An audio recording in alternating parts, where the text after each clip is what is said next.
Houston Texans and the Oakland Raiders will meet in Mexico City on Monday, November 21st in Week 11 NFL action. Bettors would be wise to approach this Week 11 Monday Night Football game with caution. This is about as unfamiliar of a venue as it gets for the Houston Texans and the Oakland Raiders. This game will be played at Estadio Azteca in Mexico City, Mexico.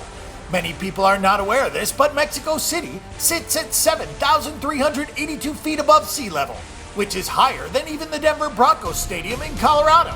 That means that this is a very unique environment and atmosphere for both of these teams.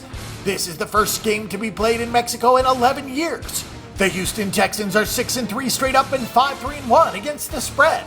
Houston is riding a nice 2-game winning streak straight up and against the spread as well. The Texans seem to match up pretty well with the Raiders. Oakland has a very bad defense, and Houston has a very bad offense. So maybe this is the break that the Texans need in order to get things going. Brock Osweiler hasn't really been up to snuff, given the money he got for signing as a free agent with the Texans. He's completed less than 59% of his passes for just over 187 yards per game with an 11-9 touchdown interception ratio.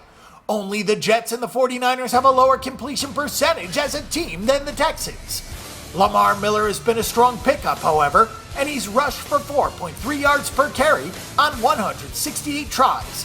The Texans only have 3 runs of 20-plus yards, and they all belong to Miller. It's hard to see this pass offense struggling so much with DeAndre Hopkins and Will Fuller that are legitimate weapons, but that is the case. The Houston Texans have been carried this season by their defense. J.J. Watt has not been part of it, but the Texans have had a lot of success. They've limited big plays against and are tied for 6th in yards per play against at just 5.1. The Texans are also in the top 10 in yards per catch, which is definitely an important thing for them without the same caliber of pass rush. Romeo Crennel has some great players to work with in the secondary, and it feels like the Texans are trading some of that pass rush for covering underneath routes with the linebackers and some safety help.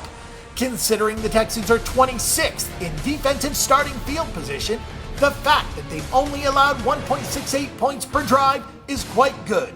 The Oakland Raiders are now 7-2 straight up and 6-3 against the spread and coming out of their bye week. Teams coming out of the bye week have had problems so far this season in the NFL. The Oakland Raiders have scored on just about everybody. The Raiders have a prolific offense, and it is significantly more balanced than people realize. Everybody wants to focus on Derek Carr, which is understandable since he is having a phenomenal season. Carr has completed 66% of his throws with a 17-3 touchdown interception ratio. He's only been sacked 11 times, and Oakland's offensive line is one of the best in the NFL and the best in the AFC. Amari Cooper and Michael Crabtree are both having big seasons. Latavius Murray has rushed for 4.4 yards per carry, and the Raiders have rushed for 4.8 yards per carry as a team. The Raiders have only turned the ball over 6 times the entire season. With 15 takeaways, the Raiders are +9 in turnover margin this season, and that's the way to post a good record and have success. Those 15 turnovers are tied for 8th, and that's the category in which the Raiders are going to show favorably.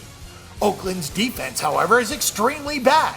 They've allowed 4.7 yards per carry and 13.1 yards per catch. Nobody has allowed more yards per play than Oakland. The teams following them are the Browns, Colts, Saints, Steelers, 49ers, and Buccaneers, all of whom have records under 500. We've seen teams like the Broncos carried to the Super Bowl by a great defense and a bad offense.